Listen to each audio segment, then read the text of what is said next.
There is one direction in almost every knitting pattern that I think is the most misunderstood, and that is wash and block. It seems like it should be straightforward. It's 3 little words, but it's not straightforward. It's shorthand.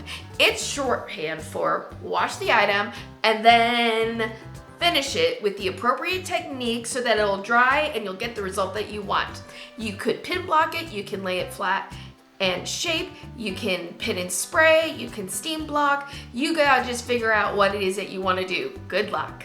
No wonder they don't write it in a pattern that takes up a lot of space, but it leaves knitters at all levels of experience confused and sometimes misled into either doing way too much work on their washing and blocking or not enough. So hit subscribe, hit the notification bell, give this video a thumbs up, and let's talk about what you are getting wrong about blocking your knits.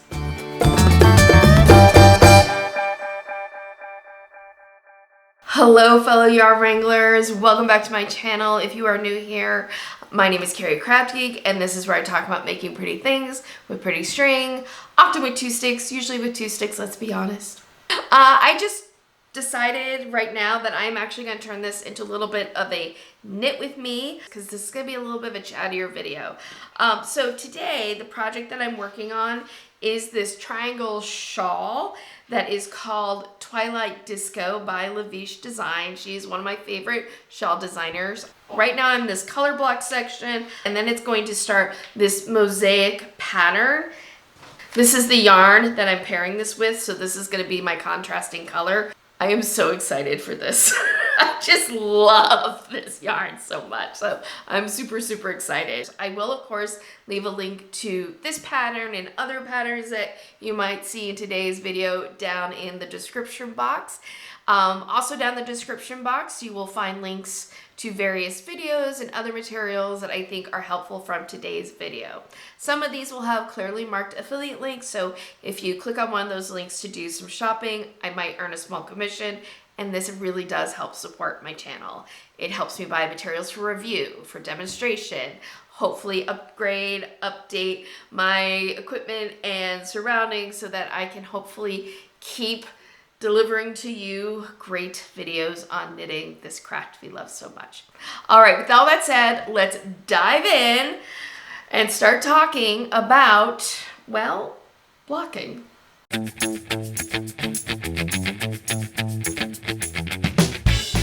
So I'm probably about halfway through my project right now, and I am already starting to think about finishing. Specifically, how I plan to wash and block this project. I think washing is pretty straightforward, right? Like, we know what it means to wash an item. Whether we want to do it or not is another matter. It's really the term blocking that is all the confusion.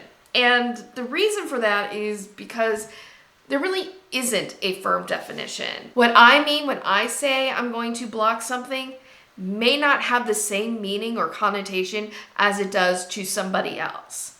Now, on some level that doesn't matter because I'm the one who's actually making it, so I'm the one who gets to make the decisions on how to finish it, right? So when I talk about blocking, what I mean is I'm getting the garment damp in some way, and then I am laying it flat and then shaping it in some way, and then I'm letting it dry. And I prefer kind of the more broad use of the word block because I think at the end of the day, that's more empowering to us, the makers, to decide what techniques are appropriate for what project. But that also means that we need to be familiar with those different techniques and have some kind of guidelines on how to utilize them. And I think really it comes down to the most basic question: to pin or not to pin.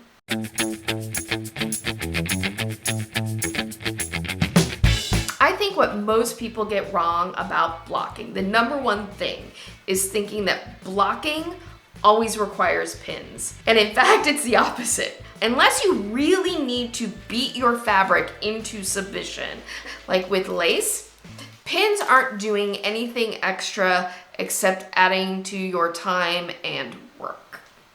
Knitters, including myself, we often talk about how blocking it like creates so much transformation, and it really does. It really is that magical, because while we're knitting, the yarn is under a lot of tension. It's under tension in our hands, it's under tension in the skein, but when you put it in the water, the fibers relax and they bloom, and you can start evening out your stitches. And so it is a transformation that happens. And it's a transformation that mostly happens in the wash. And that's why 99% of the time, my primary blocking method is a wet block, because I'm always going to wash my garment after I bind off. If I'm going to do something like a steam block or a pin and spray, those are secondary blocks for me. So that means if the wash is doing most of the work for us in terms of getting to that finished effect, once it's out of your water, all you really need to do at that point in most situations is lay it out flat, shape it. You can use your hands to kind of shape the fabric and get things even, right? And then you just let it be and dry. Again, this is talking about like 90% of projects, not all projects. Lace, I'm looking at you. You're lace.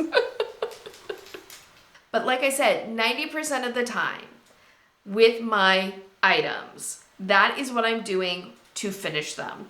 I am washing them, I am getting out excess moisture, and then I'm laying it out and shaping, then walking away and letting it dry.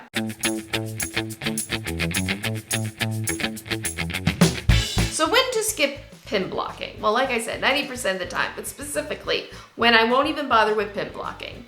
If your project is laying flat on its own, so there's enough border around it, or like a top down in the round sweater, there is no need to pin block it. Like, no reason. Ribbing, you do not want to pin block or stretch ribbing. Most ribbing on projects are meant to be functional. It's meant to help the item cling to your body. And if you pin or stretch out that ribbon while it's blocking, you're gonna lose some of the elasticity and the functionality of that item. If you have textured stitches like cables or bobbles, or you're doing a textured pattern like seed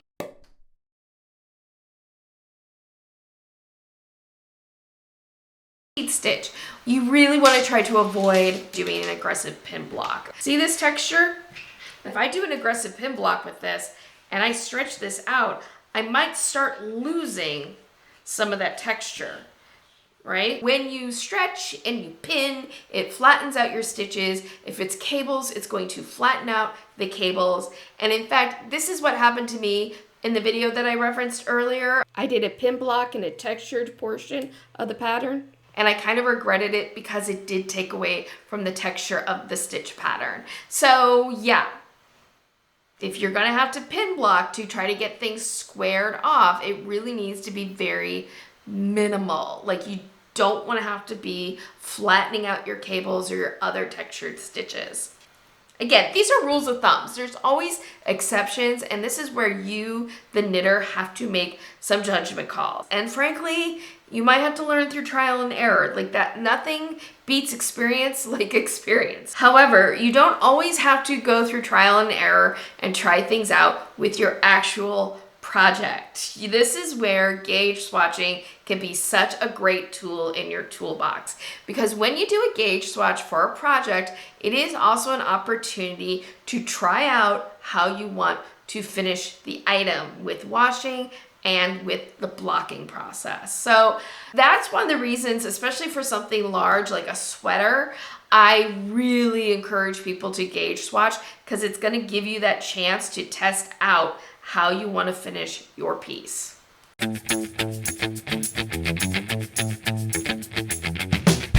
pin or not to pin, let's talk about to pin, because I think pin blocking is such a great, useful skill to have if you start getting into things like lace knitting or really being able to control your fabric, but is often so misused and misunderstood. So pin blocking is when you shape the damp fabric and then you use pins to hold it down into that shape while it dries. It's basically acting like a whole bunch of little fingers holding the whole thing in that shape.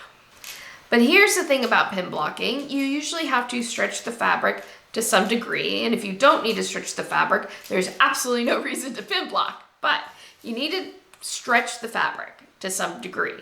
And when you stretch your fabric, you are flattening your stitches.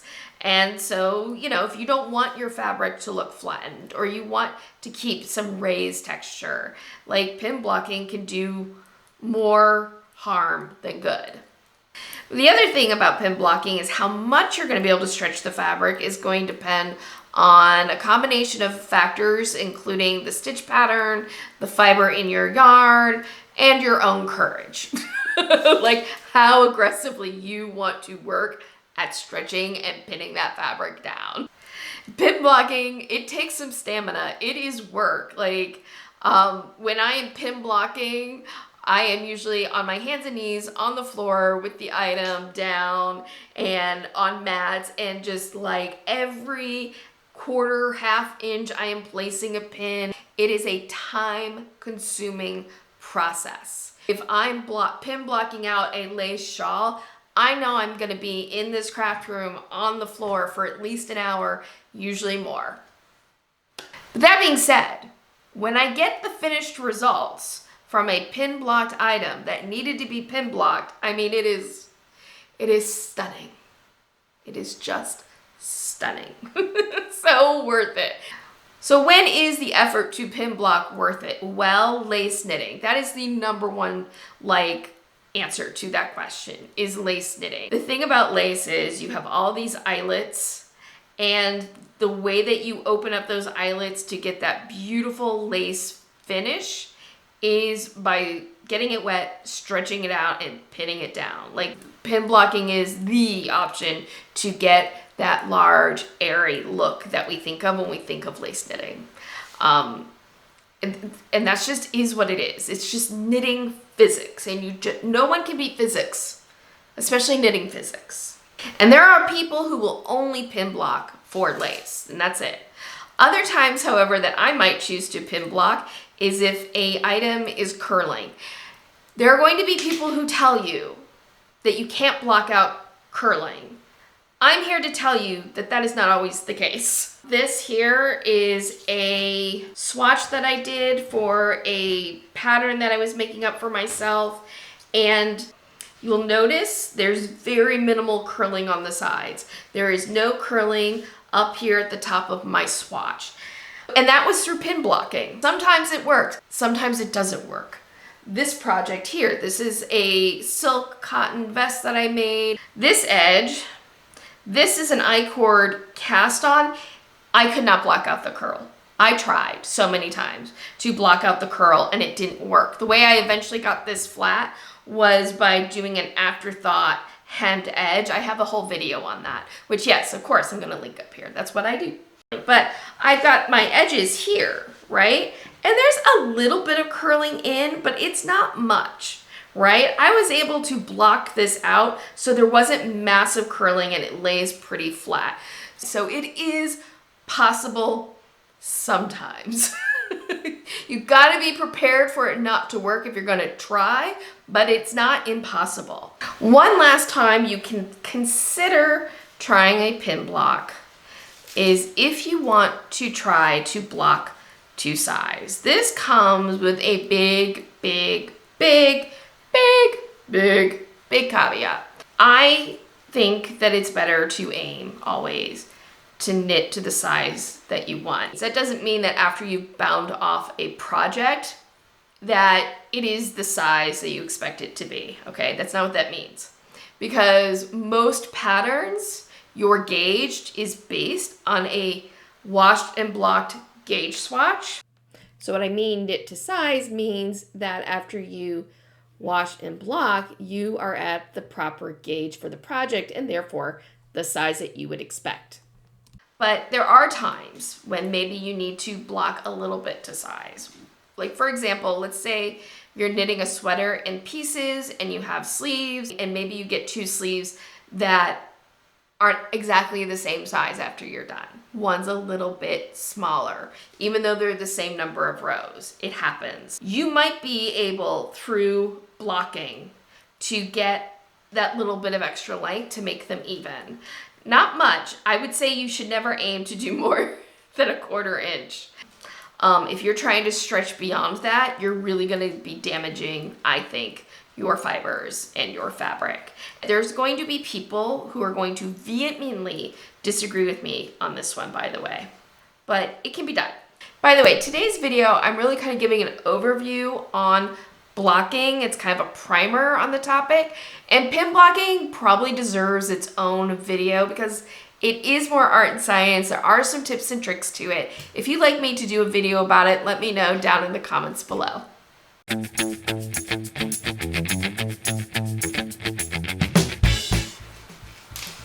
If there is one myth I want to bust in this video, other than you always have to pin block, it is this: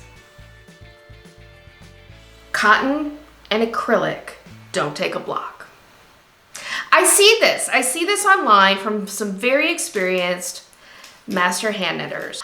I understand where this notion comes from. It comes from the fact that cotton, acrylic, silk, other plant-based fibers, they do not behave like wool.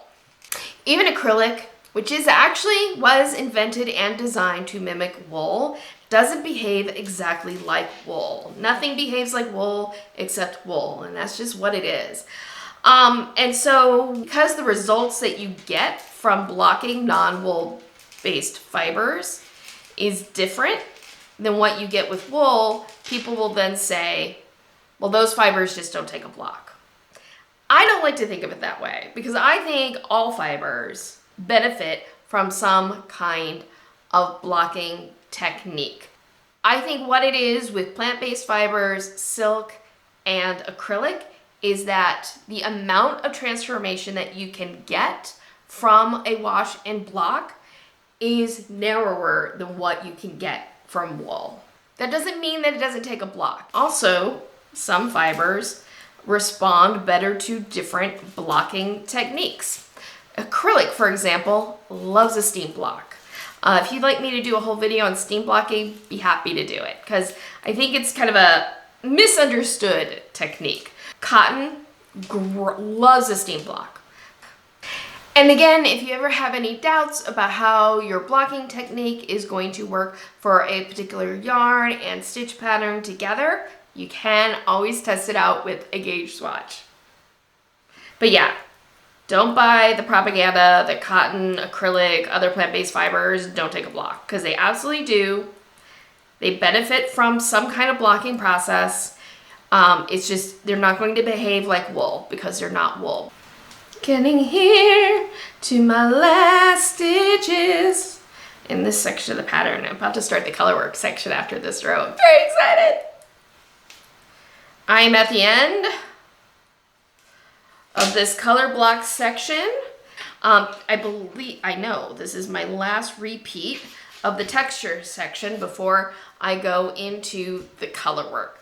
And I think this is a good time to stop talking about blocking. There's more I could talk about. Maybe there'll be a part 2 or a series of videos about blocking. Let me know down in the comments below what questions you have, what videos you'd like to see about blocking. How can I help you get more comfortable with this process? Because wash and block might be a vague term with a lot of implications to it, but when you really have a handle on washing and blocking, it is amazing. It feels so powerful to take something off of your needles and wash it and shape it and get it the way that you want it.